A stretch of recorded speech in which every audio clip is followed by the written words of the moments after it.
வணக்கம் and welcome to உங்கள் favourite reel and real channel.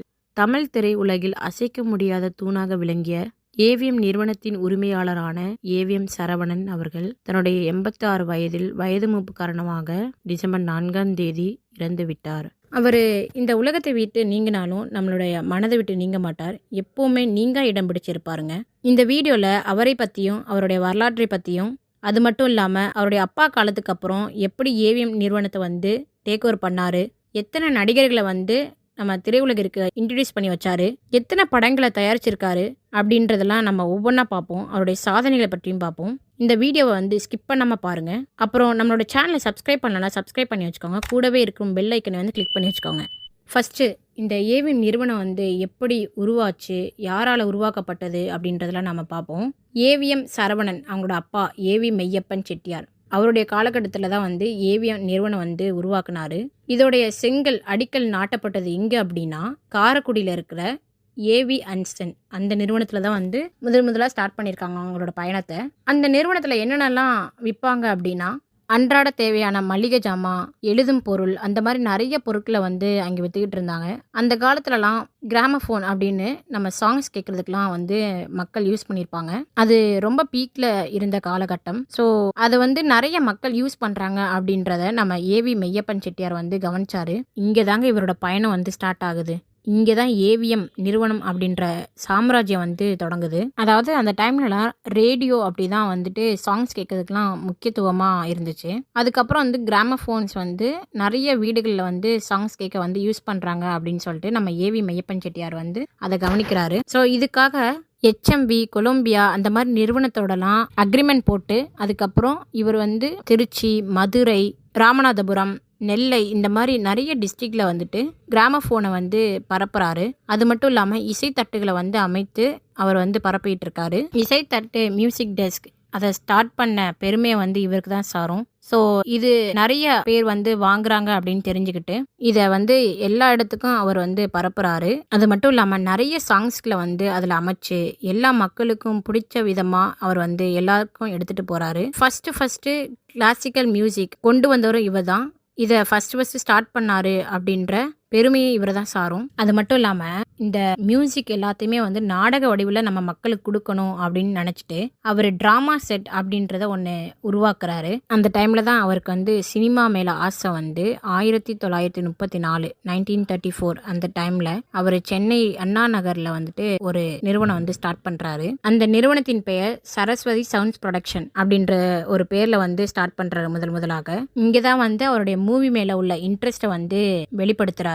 So 1935 அல்லி அர்ஜுன் அப்படின்ற ஒரு திரைப்படம் வந்து இவர் தயாரிச்சிருக்காரு. ஆனால் அன்ஃபார்ச்சுனேட்லி அது வந்து மிகப்பெரிய தோல்வியை தான் உங்களுக்கு கொடுத்துச்சு. அதுக்கப்புறம் 1940 அந்த டைமில் நிறைய படங்கள் வந்து உங்களுக்கு ப்ராஃபிட் கொடுத்துச்சு. நிறைய படம் ஹிட் ஆச்சு. ஃபஸ்ட்டு இவங்க வந்து கதைக்கு தான் முக்கியத்துவம் கொடுத்து ஒரு படம் எடுப்பாங்க.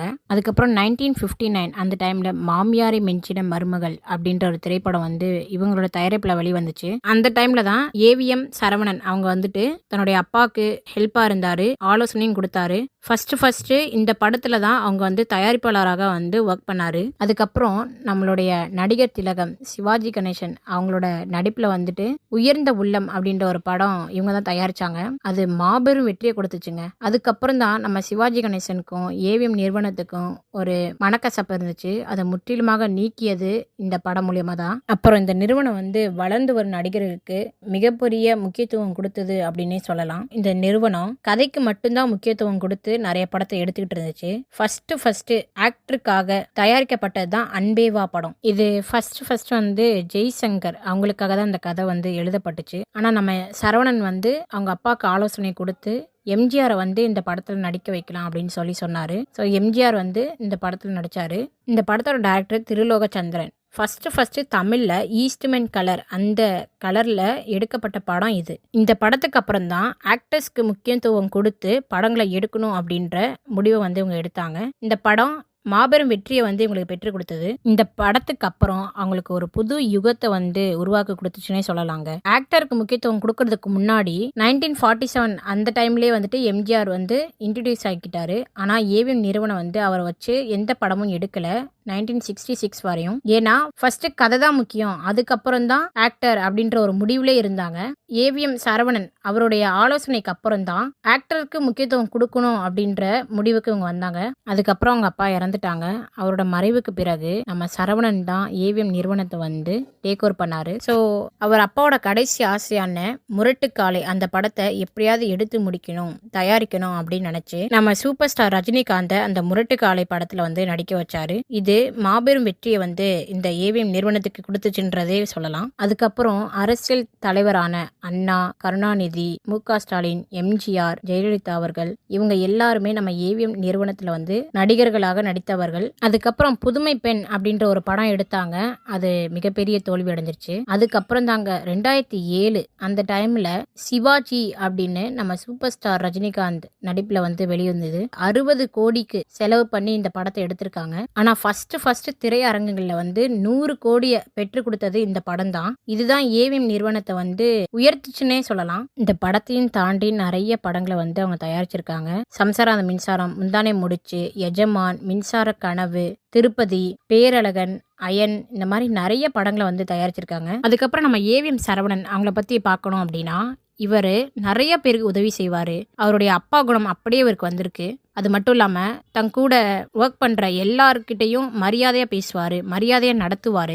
இவர் இந்த சினிமா இண்டஸ்ட்ரியில் நிறைய புதிய புதிய ஆட்களை வந்து ஆக்டரா, ஹீரோயின்ஸாக வந்து இன்ட்ரடியூஸ் பண்ணி வச்சுருக்காரு. இவருடைய தோற்றம் எப்படி இருக்கும் அப்படின்னா, வெள்ளை வேஷ்டி, வெள்ளை சட்டை, நெத்தியில் குங்குமம் அப்படின்னு எப்போவுமே சிம்பிளாக தான் இருப்பார். இவரோட டைம்லலாம் ஹீரோயின் ராணி அவங்க வந்துட்டு ஏவிஎம் வந்து என்னுடைய தாய் வீடு அப்படின்னே சொல்லுவாங்களாம். பட வாய்ப்பு கிடைக்காம இவ்வளோ நிறைய படத்தை நம்மளுக்கு கொடுத்துட்டு ஆஃப்டர் 2000க்கு அப்புறம் 2014 அன்னைக்கு தான் வந்துட்டு கடைசியாக இதுவும் கடந்து போகும் அப்படின்ற திரைப்படத்தை வந்து எடுத்திருக்காங்க. இதில் முழுக்க நம்ம ஏவிஎம் சரவணனோட வசனங்கள் தான் இருக்குது. அதில் அவர் என்ன சொல்லியிருக்காரு அப்படின்னா, சினிமாவில் நஷ்டங்கள் இல்லாத நிலை வரும்போது தான் ஏவிஎம் மறுபடியும் படம் எடுக்கும் அப்படின்ற மாதிரி வசனம் சொல்லியிருக்காரு. இது வரைக்கும் அவருடைய வரலாறு, அவர் எப்படி ஏவிஎம் வந்து டேக் ஓவர் பண்ணாரு, அவருடைய சாதனைகள், அவரோட படைப்பு எல்லாத்தையும் பற்றியும் பார்த்தோம். இப்போது அவருடைய இறப்பு நம்ம எல்லாருமே சோகத்துக்கு ஆழ்த்தியிருக்கு.